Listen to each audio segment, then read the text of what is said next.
प्यारे बच्चों, आज हम लोग कक्षा 10 विज्ञान में तीसरा अध्याय आनुवंशिकता एवं जैव विकास, इसको आज हम लोग पढ़ेंगे। आनुवंशिकता एवं जैव विकास में आज हम लोग का जो मेन टॉपिक रहेगा वो आनुवंशिकता के विषय में रहेगा। सबसे पहले समझते हैं कि आनुवंशिकता है क्या या इसकी परिभाषा क्या है। तो जो आनुवंशिकता है या इसको हम आनुवंशिकी के नाम से जानते हैं, आनुवंशिकी कहते हैं। आनुवंशिकी को अगर इंग्लिश में बात करें तो इसको जो है जेनेटिक्स कहा जाता है। जेनेटिक्स जो कि एक जो है आनुवंशिक लक्षण है। अब आनुवंशिकी है क्या, इसकी बात करें तो इसको हम लोग लिख सकते हैं, इसकी परिभाषा कि जीव विज्ञान, हम परिभाषा लिखते चल रहे हैं, आप लोग उसको ध्यान से देखेंगे।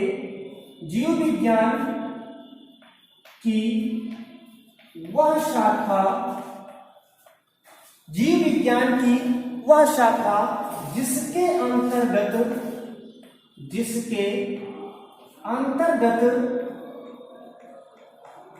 सजातीय एवं परस्पर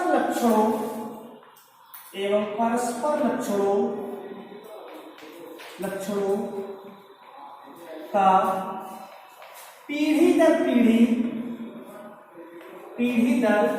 पीढ़ी अध्ययन करते हैं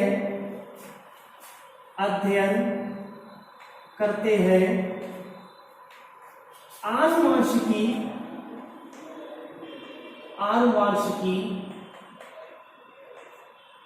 कहलाता है। तो ये तो हो गया इसकी परिभाषा।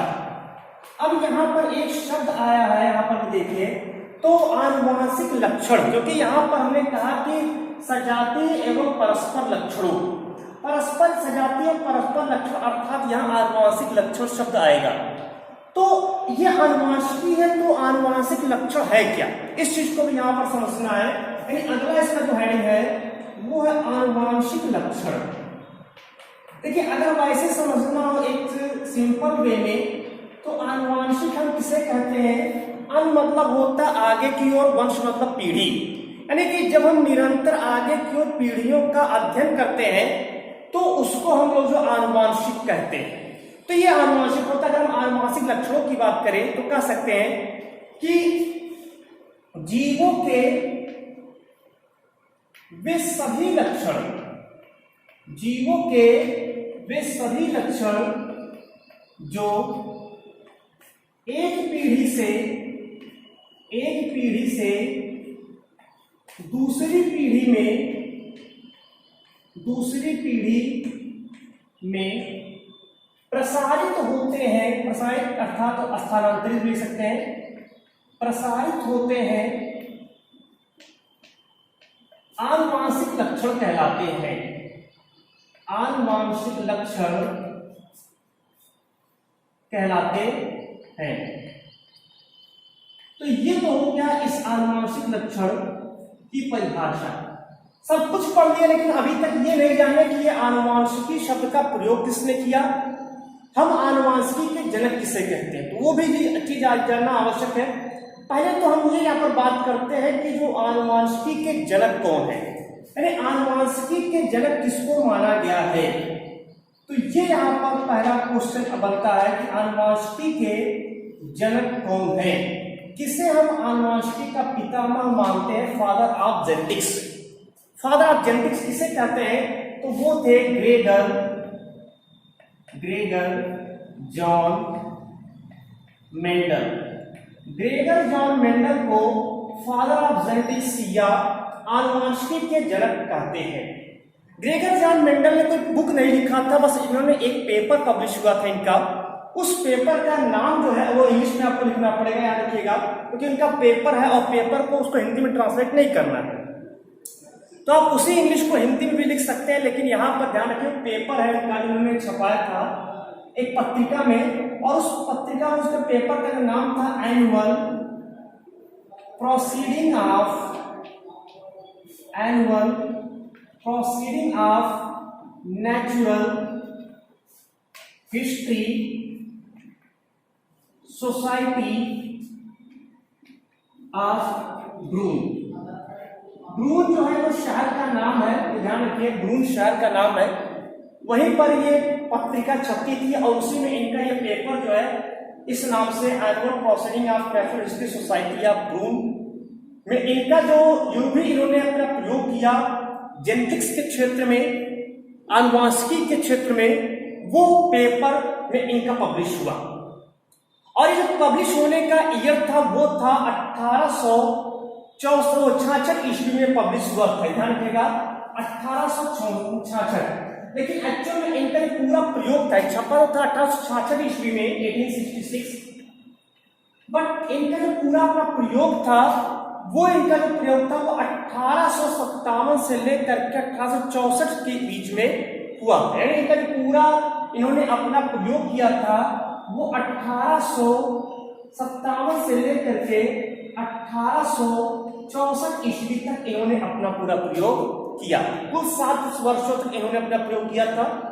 1866 ईस्वी में इनका ये जो पेपर पब्लिश हुआ था, 1866 में ग्रेगर जॉन मेंडल की डेथ भी हो गई थी। उसके बाद बात करते हैं कि आनुवांशिकी शब्द का प्रयोग किसने किया। आनुवांशिकी जिसको लोग जेनेटिक्स कहते हैं, जेनेटिक्स शब्द का प्रयोग सबसे पहले किसने किया। अब बच्चे क्या करते हैं, कंफ्यूज होकर के बोल देते हैं कि यही जो है फादर ऑफ जेनेटिक्स है, यही आनुवांशिकी के जनक है, तो निश्चित रूप से इन्होंने ही किया होगा, बट ऐसा नहीं है।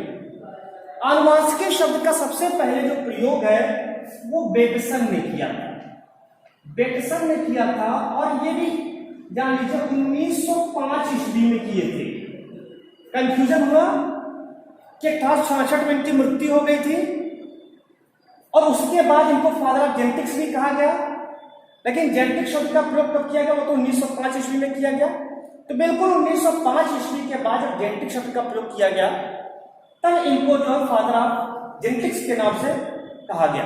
तो ये ग्रेगर जॉन मेंडल को जो है फादर ऑफ जेनेटिक्स कहते हैं, लेकिन इन्होंने जेनेटिक शब्द या आनुवांशिकी शब्द का प्रयोग इन्होंने नहीं किया। इन्होंने किस शब्द का प्रयोग किया, इन्होंने ये बेटसन ने जो है जेनेटिक शब्द का सबसे पहले प्रयोग किए थे। ये यहां पर हो गया। अब मैं बात कर रहा हूं कि यहां पर मेंडेलियन वंशागति की। देखिए मेंडेलीय वंशागति की हम लोग बात करें कि मेंडल ने कौन से जो है प्रयोग किए। मेंडेलीय वंशागति, इसको कहते हैं मेंडेलीय वंशागति। एक चीज और यहां पर ध्यान देना है बच्चों कि यहां पर एक शब्द आता है विभिन्नताएं, वंश जो है विभिन्नताएं जिसको हम वेरिएशन कहते हैं। देखिए जहां पर भी लैंगिक लक्षण, जहां पर भी लैंगिक कह सकते हैं लक्षण प्रकट हो रहा हो, या कह सकते हैं कि उसमें लैंगिक जनन की प्रक्रिया हो रही हो, तो निश्चित रूप से अगर लैंगिक जनन हो रहा है तो निश्चित रूप से वहां पर याद रखिएगा कि विभिन्नताएं होंगी। कोई भी संतान जो होती है वो संतान एकदम हूबहू अपने माता या पिता के समान नहीं हो सकता, उसमें कुछ न कुछ विभिन्नताएं होती हैं। क्लोन अगर बनता है तो केवल असेक्सुअल रिप्रोडक्शन में बनता है, अलैंगिक जनन में बनता है। लैंगिक जनन में कभी भी क्लोन नहीं बनता है, हमेशा कुछ न कुछ विभिन्नताएं होती हैं। तो यहां पर भी विभिन्नताएं प्रदर्शित होंगी। तो मेंडेलीय वंशागत की अगर हम लोग बात करें तो मेंडल का जो अपना प्रयोग है, मेंडल का जो प्रयोग है, इन्होंने अपने प्रयोग के लिए क्या कह सकते कि मेंडल का प्रयोग, इन्होंने अपने प्रयोग के लिए मटर के पौधे का चयन किया। फिर एक समस्या, किस मटर के पौधे का, तो इन्होंने उद्यान मटर पौधे का चयन किया था। उद्यान मटर का इन्होंने प्रयोग किया था। उद्यान मटर,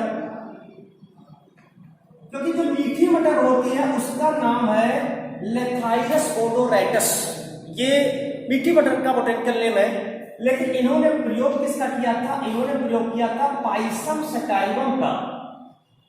पाइसम सेटाइवम नामक जो उद्यान मटर था उस मटर का इन्होंने अपना प्रयोग किया था। इन्होंने अपना जो प्रयोग है, मैंने पहले बताया कि 7 वर्षों तक इन्होंने प्रयोग किया था। अच्छा, ये प्रश्न फिर की दिमाग में आता है कि सर इन्होंने उद्यान मटर यानी मटर के ही पौधे का चयन क्यों किया। ये भी एक क्वेश्चन पूछता है कभी कभी बोर्ड में, तो इस चीज को भी ध्यान देना कि उद्यान मटर यानी मटर का क्यों प्रयोग किया, मटर के ही पौधे का चयन क्यों किया, तो इसका भी रीजन है। सबसे पहले रीजन ये है कि जो पौधा होता है मटर का, ये पौधा 1 वर्षीय होता है। इस चीज को हमेशा याद रखिएगा। कौन कैसा होता है? पौधा 1 वर्षीय होता है, यानी इसकी जो जीवन अवधि होती है वो 2 से 3 महीने की होती है। इसका जो जीवन चक्र होता है वो 2 से 3 माह का होता है, पहली चीज। इसका दूसरा रीजन इन्होंने ये था कि जो पुष्प था वो पुष्प द्विलिंगी था। पुष्प कैसा था?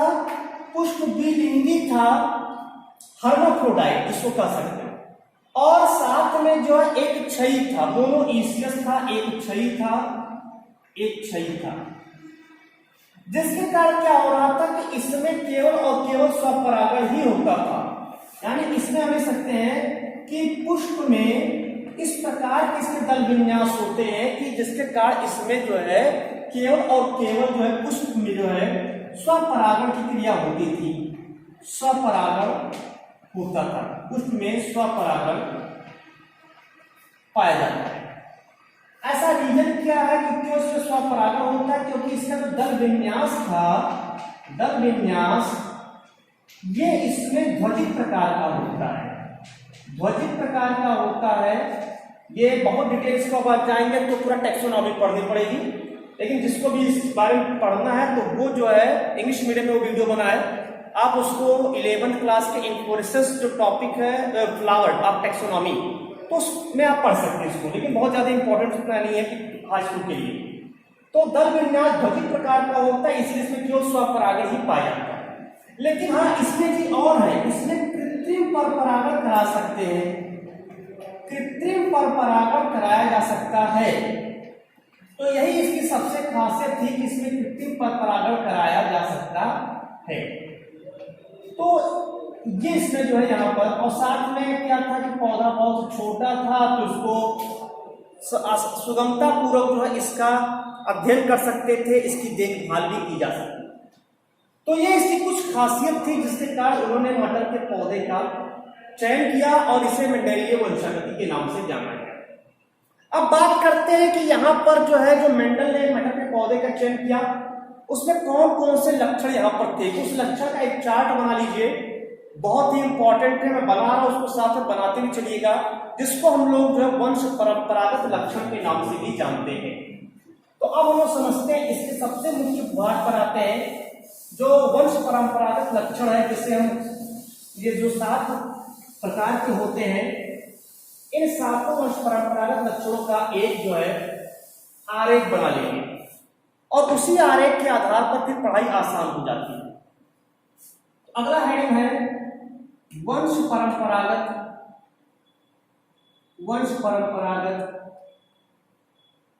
लक्षण। अब देखिए, सबसे मैंने कहा कि बड़ा महत्वपूर्ण है, ये बिल्कुल बहुत ही महत्वपूर्ण है, चाहे आप हाई स्कूल में जाए, चाहे इंटर में पढ़िए, चाहे कंपटीशन में पढ़िए, आपको ये वंश परंपरागत लक्षण पता होना चाहिए, क्योंकि सबसे महत्वपूर्ण यही है। क्योंकि मेंडल ने जो अपना पूरा प्रयोग किया, इसी वंश परंपरागत लक्षणों के आधार पर इन्होंने पूरा प्रयोग किया। तो इसको हम थोड़ा सा बना लेते हैं, चार्ट बना लेते हैं। ध्यान से देखेंगे, चार्ट मैं बना रहा हूं, इस चार्ट को आप लोग बना लीजिए कॉपी में। ये एक चार्ट है, चार्ट याद होना अत्यंत आवश्यक है, आपको याद होना चाहिए। यहां पर एक कॉलम बना लेते हैं लक्षण का, लक्षण वाला एक कॉलम बना लेते हैं, इतनी दूरी।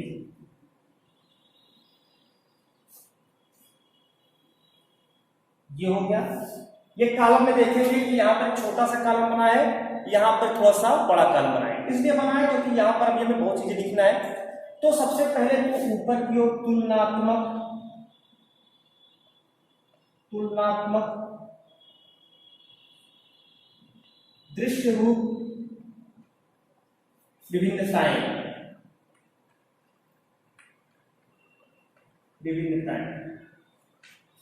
ये यहां पर। फिर इसको 2 भागों में बांट दिए, एक तरफ प्रबल लक्षण लिख दिए दूसरी तरफ अप्रबल लक्षण लिखिए। अब इस तरह से इसको जो है जानते चलेंगे कि प्रबल लक्षण क्या है, अप्रबल लक्षण क्या है। इसको बढ़ा देते हैं। मैं पहले बता चुका हूं कुल 7 है, तो यहां पर चाहे आप 1 2 3 4 5 6 7 ये इतना आपको जो है करना रहेगा। ठीक है, सबसे पहले वंश परंपरागत लक्षण में जो हम लोग लक्षण का चयन करेंगे, इस चीज को ध्यान रखिएगा कि फूलों का रंग कैसा था, इसमें फूलों के रंग में कौन प्रबल है और कौन अप्रबल है। तो पहला है फूलों का रंग। ये ध्यान रखिएगा, ये मटर के पौधे का है। मटर के पौधों में फूलों का रंग में से कौन प्रबल है और कौन अप्रबल है, इस चीज को जानिए। अगर वो बैगनी रंग का पुष्प है तो वो प्रबल लक्षण है, और अगर वो सफेद रंग का है तो वो अप्रबल है, इस चीज को भी याद रखिएगा। तो बैगनी प्रबल और सफेद है तो वो अप्रबल है, सफेद है तो अप्रबल है। तो ये पहला फूलों के रंग की बात करते हैं। अब बात करते हैं फूलों की स्थिति। फूलों की स्थिति, फूलों की स्थिति में अगर हम लोग बात करें तो इसमें जो है, अगर जो फूल है वो कक्षस्थ है, यानी कि कहते हैं अक्षवर्ती है, तो वो प्रबल है। और अगर वो अग्रस्त है तो वह जो अप्रबल है, यानी कि यहां पर जैसे अक्षवर्ती, अक्षवर्ती तो ये हो गया प्रबल, और अगर वो अग्रस्त है तो ये हो गया अप्रबल। यहां पर बच्चों के दिमाग में आ रहा होगा कि सर इसको पहचाने कैसे, तो बहुत ज्यादा इसमें याद करना, अभी केवल इतना इसको याद रखना है, 7 को जो है याद रखना है यहां पर।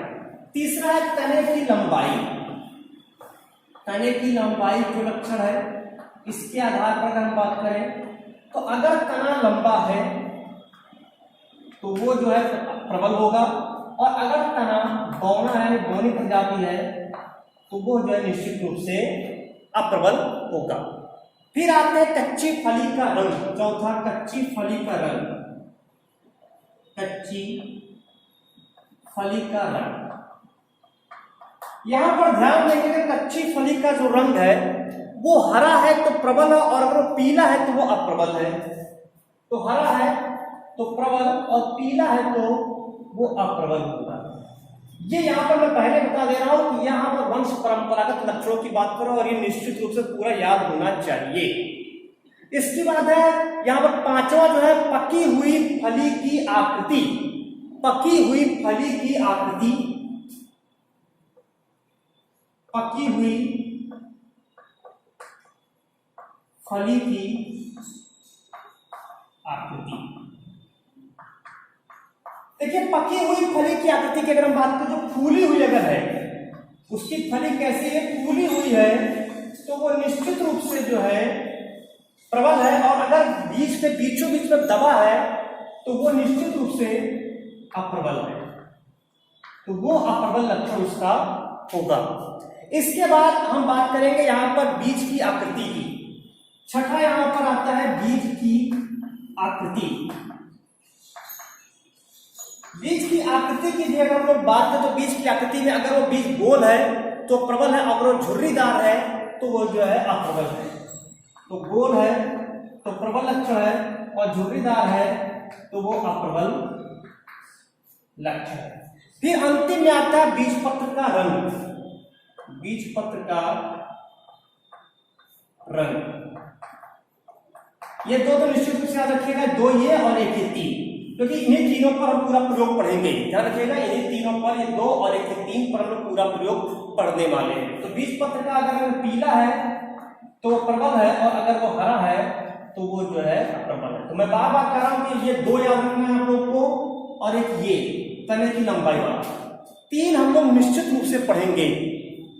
तो और बाकी से पढ़ना नहीं है, लेकिन यहाँ पर 3 जो है लक्षण निश्चित रूप से पढ़ना है। तो ये 7 वंश परंपरागत लक्षण जो हर बच्चे को याद होना चाहिए। अब इसी के आधार पर हम लोग स्टार्ट करते हैं, ये नोट हो गया होगा। अब इसी आधार पर हम लोग जो है करते हैं, स्टार्ट करते हैं यहाँ पर एक गुण संकर संकरण। मेंडल का जो एक गुण संकर संकरण उसकी बात करते हैं। दिमाग में चल रहा होगा बच्चों कि अभी तो मेंडल का नियम नहीं पढ़ाया गया, बिल्कुल भी नहीं पढ़ाया गया मेंडल का नियम, क्योंकि वो इसके बाद पढ़ेंगे हम लोग, ठीक है। क्योंकि हर चीज को एक प्रोसेस से पढ़ना है, एक सीक्वेंस में। तो मैं आज हम सीक्वेंस से चल रहा हूं, कहीं पर ये नहीं है कि आपको पहले या बाद पढ़ाया जा रहा है, पूरे सीक्वेंस से अगर आप इसको नोट्स बना रहे हैं तो एकदम सीक्वेंस से आपका नोट्स बनता चला जाएगा। तो अब मैं बात कर रहा हूं यहां एक गुण संकर संकरण की, या एक गुण संकरण, एक गुण संकरण। क्योंकि एक गुण संकरण को हम लोग कहते हैं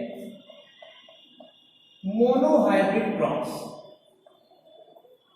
मोनोहाइब्रिड क्रॉस। दिमाग में तो पहले ये आता है बच्चों कि सर ये एक गुण संकरण है क्या?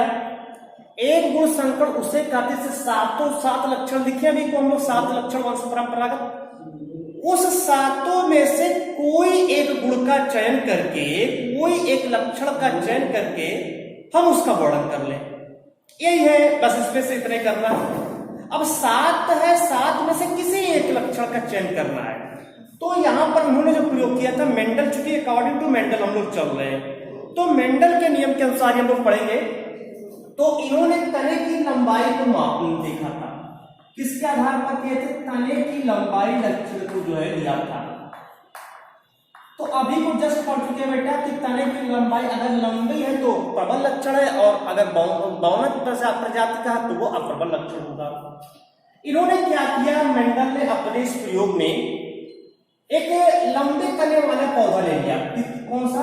एक लंबे तने वाला पौधा, लंबे तने, और एक यहां पर बौने तने वाला ले लिया, बौने तने। लंबे तने का जो इन्होंने क्या लिया कि लंबे तने का जो पौधा था इसका इन्होंने परागकण लिया, परागकण लिया, ठीक है। यहां पर ध्यान देंगे, मैं बना रहा हूं यहां पर। इसका मैं क्या चयन किया? परागकण, यानी कह सकते हैं कि मेल वाला पार्ट इन्होंने चयन किया, मेल नर वाला पार्ट। बौने पौधे का इन्होंने क्या लिया? स्टिग्मा। अब कहोगे ऐसा कैसे लिया? ये भी प्रश्न है। कोई भी प्रश्न दिमाग में जो आएगा मैं वो उस प्रश्न को स्वयं पूछ करके उसका आंसर दे सकता हूं, ठीक है। तो ये चीज ध्यान रखिएगा कि यहां पर इन्होंने क्या किया, एक पुष्प लिया पहले बौने प्रजाति वाला, उस बौने प्रजाति के जितने भी पुंकेसर थे सबको उन्होंने रिमूव कर दिया, सभी पुष्प के पुंकेसर को हटा दिया चिमटी से सहायता से। अब वो केवल क्या हो गया, केवल मादा पुष्प बचा उसके। अब एक लंबे तने वाले पुष्प के परागकण को चिमटी की सहायता से निकाला और निकाल करके इसके स्टिग्मा पर डाल दिया। ये क्या है? वर्तिका, स्टिग्मा, ठीक है। अब यहां पर क्या हुआ, ये हो गया परागण की प्रक्रिया कंप्लीट हो गई। तो इसको यहां पर लंबे तने को अब प्रदर्शित किया गया कैपिटल टी से और स्मॉल टी से, और यहां पर नाम दे दिया पी। इन्होंने मेंडल ने P1 दिया था, लेकिन आधुनिक वैज्ञानिक को पी कहते हैं। पी मतलब था पैरेंटल, जनक। ये जनक पौधे हैं। जब इसमें इन्होंने क्रॉस कराया, जनक पौधों में जब क्रॉस कराया गया, तो क्रॉस कराने का भी देख लीजिए, एक सीधी लाइन इधर से खींचेंगे और एक लाइन से मिला देंगे। अब ये लक्षण लिखे कैपिटल टी और एक लक्षण लिखे स्मॉल टी, ठीक है। फिर वही चीज यहां पर करेंगे, इसको सीधी लाइन और इसको फिर यहां से ला करके कैपिटल टी स्मॉल टी, ऐसे सीधी लाइन इधर खींच लेंगे, एक लक्षण यहां से मिला देंगे, सेम यहां पर कैपिटल टी स्मॉल टी, और एक लक्षण यहां से और एक यहां से इसको जो है मिला देंगे। तो ये कैपिटल टी स्मॉल टी बन गया। इस तरह से यहां पर देख रहे हैं कि सभी लक्षण, इसको हम नाम देंगे क्रॉस पॉलिनेशन है ये, क्योंकि यहां पर क्रॉस पॉलिनेशन ऊपर कराया गया, यहीं पर लिख रहे हैं ये क्रॉस पॉलिनेशन की प्रक्रिया है। हिंदी में इसको अगर हम कहें तो हिंदी में पर परागण कहेंगे, ठीक है। चलिए, पर परागण, क्योंकि यहां पर दूसरे पुष्प का परागण को लाया गया है, तो यहां पर हम इसको जो कहेंगे, जब इसमें पर परागण की प्रक्रिया है तो इसको जो है हम यहां पर कहेंगे कि वो क्रॉस पॉलिनेशन यानी पर परागण की प्रक्रिया यहां पर हुई। इसको हम टेस्ट क्रॉस के नाम से जानते हैं। टेस्ट क्रॉस क्योंकि हमें परीक्षण किया जा रहा है, तो इसको हम लिख सकते हैं परीक्षण संकरण। परीक्षण संकरण इंग्लिश में इसको कहते हैं टेस्ट क्रॉस। क्योंकि कुछ बुक में केवल हिंदी इंग्लिश वाले को हिंदी में लिख दिया गया है। जब टेस्ट पास कराया गया तो F1 पीढ़ी में, अब ये क्वेश्चन आता है कि सर F1 की इंग्लिश क्या है, तो इसको कहते हैं कि फर्स्ट फीलियल जनरेशन, यानी इसको कह सकते हैं कि प्रथम संततीय पीढ़ी।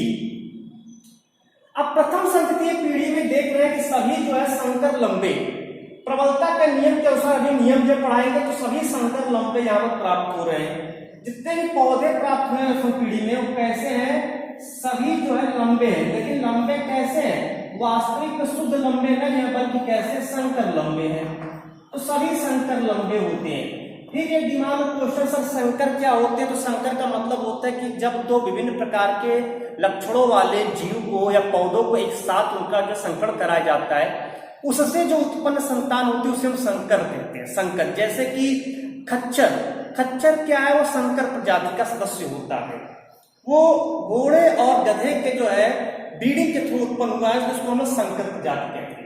तो ये देखो अब पुनः क्या किया गया, इसको स्वपरागण होने दिया गया। इन्होंने क्या किया, पुनः इसको स्वपरागण होने दिया गया इस तरह से, capital T capital T, capital T small T,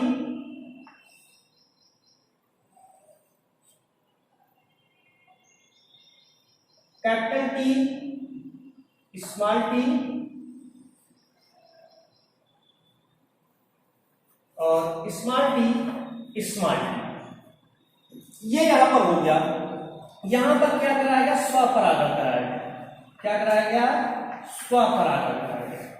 ये ध्यान रखिए, इसको सब स्वपरागण होने दिया गया है। इसको हम लोग स्वपरीक्षण कहते हैं या स्वसंकरण कहते हैं, स्वसंकरण के नाम से जानते हैं। इंग्लिश में इसे अगर हम लोग कहें तो इसको कहेंगे सेल्फ क्रॉस, सेल्फ क्रॉस। तो स्वपरागण होने दिया गया और जो लक्षण प्राप्त है उसको लोग नाम दिया F2। F2 को क्या कहते हैं, सेकंड फीलियल जनरेशन कहते हैं, द्वितीय संततीय लक्षण कहते हैं, सेकंड फीलियल जनरेशन। यहां पर जब आप देखेंगे कि एक जो है 25% जो है वो शुद्ध नस्ली है, 50% संकर जो है नस्ली, और यहां पर भी शुद्ध नस्ली है लेकिन ये बौना है। तो यहां पर क्या हुआ कि अगर देखें तो 25% जो है वो शुद्ध नस्ली यानी शुद्ध लंबे पौधे हैं, 50% संकर लंबे पौधे प्राप्त हुए और 25% जो है शुद्ध बौने पौधे प्राप्त हुए। लेकिन अगर लंबाई की दृष्टि देखें, इसका दृश्य रूप लक्षण देखें हम, तो यहाँ पर दृश्य रूप में क्या आ रहा है कि दृश्य रूप लक्षण में दिखाई पड़ने वाले में, तो दिखाई पड़ रहा 3 जो है लंबा है और 1 बौना प्रजाति, 3:1, ये इसका द्वितीय दृश्य रूप लक्षण है। लेकिन अगर इसका जीन रूप लक्षण देखें तो जीन रूप लक्षण में ये आएगा 1:2:1। क्यों, 1 शुद्ध लंबा, 2 संकर लंबे और 1 शुद्ध बौना, तो इसको जीन रूप कहते हैं। ये है मोनोहाइब्रिड क्रॉस, इसे कहते हैं एक गुण संकर संकरण, जिसके F2 जनरेशन का दृश्य रूप लक्षण 3:1 होता है, 3:1 होता है। तो ये यहां पर हो गया पहले एक गुण संकर संकरण। अब बात करते हैं इसी एक गुण संकर संकरण पर आधारित मेंडल की अवधारणा, उसको भी यहां पर पढ़ लेते हैं, इसी पर आधारित है, तो उसको मिटा देते हैं।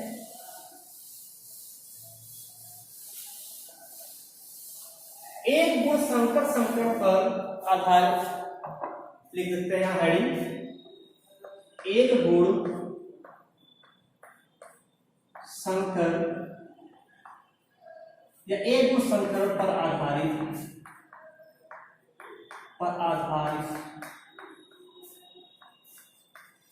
मेंडल की अवधारणा, मेंडल की अवधारणा।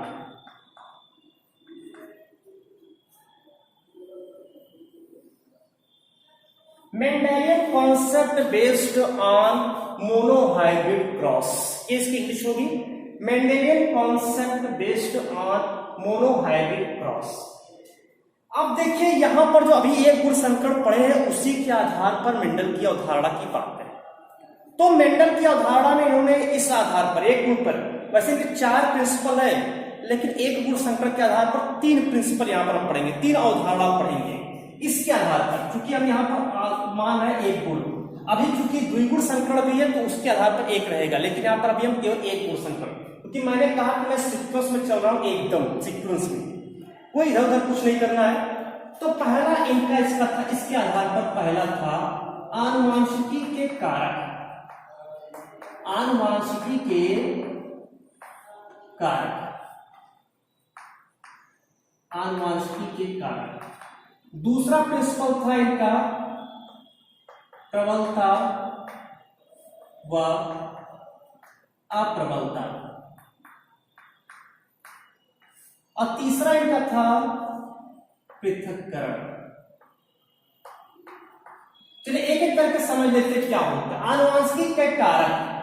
देखिए कारक शब्द इन्होंने प्रयोग किया, यहां पर फिर समझ सर कारक क्या होता है। तो कारक, आप जीन शब्द सुने होंगे, जीन शब्द जिसे जॉनसन ने यूज किया था 1909 ईस्वी में।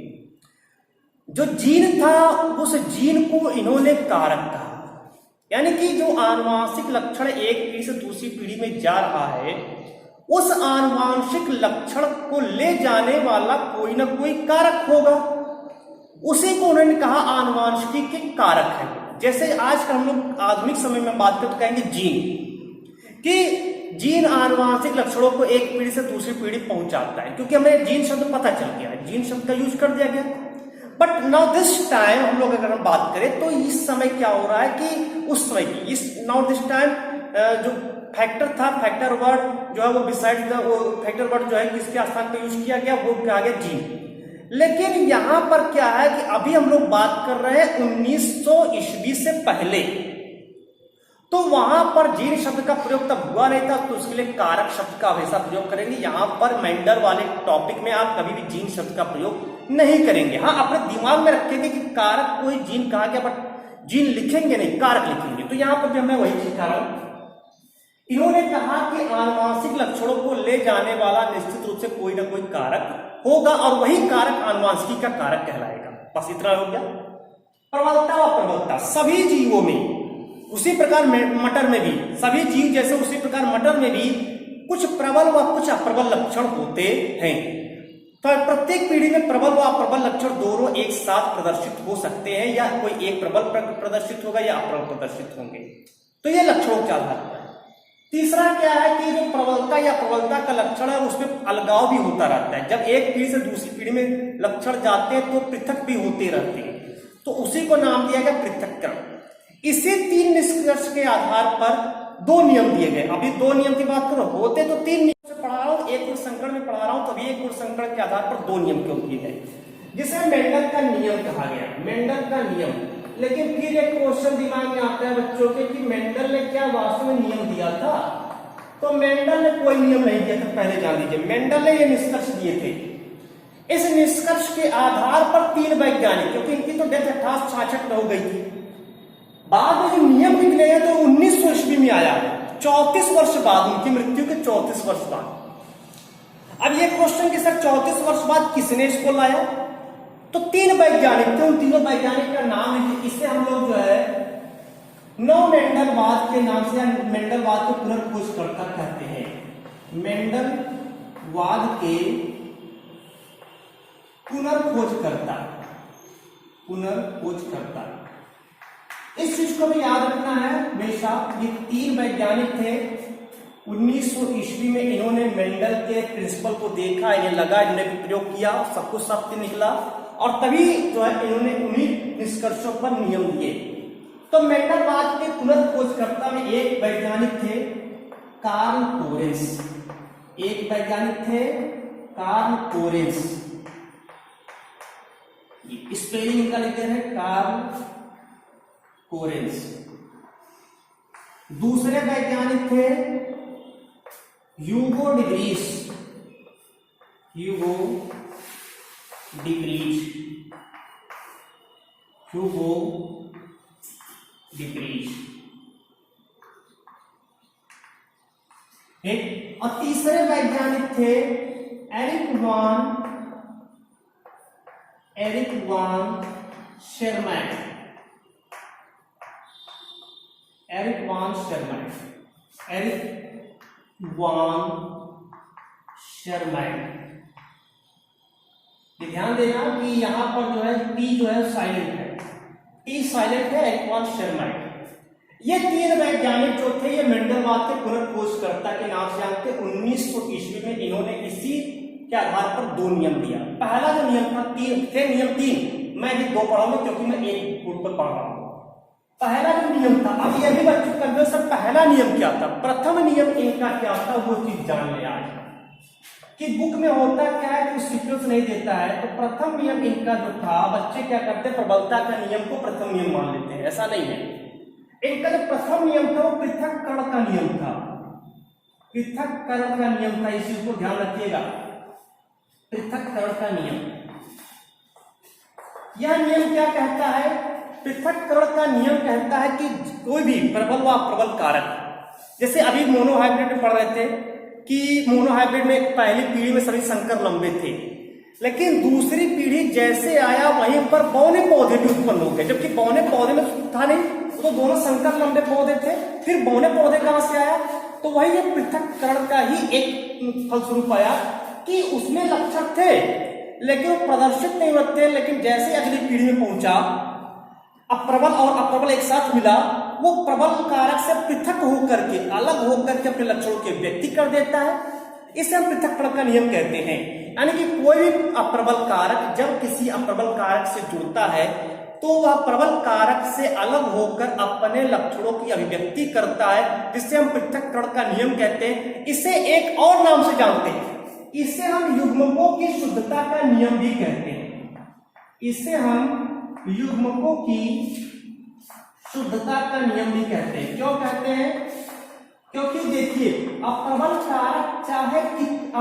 कारक चाहे कितने भी समय तक प्रबल कारक के साथ जुड़ा हो, वो यथावत शुद्ध बना रहेगा, और जैसे उसको कोई अप्रबल कारक मिलेगा वो प्रबल कारक से अलग हो जाएगा और अपने लक्षणों की अभिव्यक्ति कर देगा। तो इसे युग्मकों की शुद्धता का नियम कहते हैं।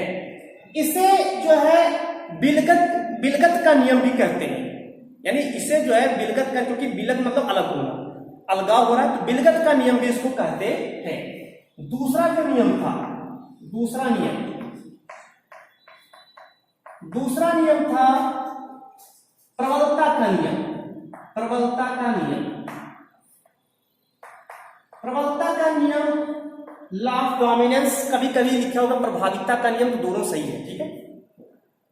प्रबलता का नियम क्या कहता है कि जब कोई प्रबल व अप्रबल कारक, जब कोई प्रबल व अप्रबल कारक एक साथ उपस्थित होते हैं तो प्रबल लक्षणों की अभिव्यक्ति होती है। जैसे यहाँ लंबे तने का भी लक्षण है, बौने तने का भी लक्षण है, लेकिन प्रबल वो प्रदर्शित कौन होगा, वो लंबे तने वाला प्रदर्शित होगा। तो ये यहाँ पे पौधा कैसा होगा, पौधा लंबा होगा, क्योंकि यहाँ पर प्रबल लक्षण ही प्रदर्शित होगा। तो प्रबलता का नियम कहता है कि जब भी कभी भी प्रबल व प्रबल कारक एक साथ उपस्थित होते हैं तो केवल प्रबल लक्षण वाले ही प्रबल लक्षण की अभिव्यक्ति होती है।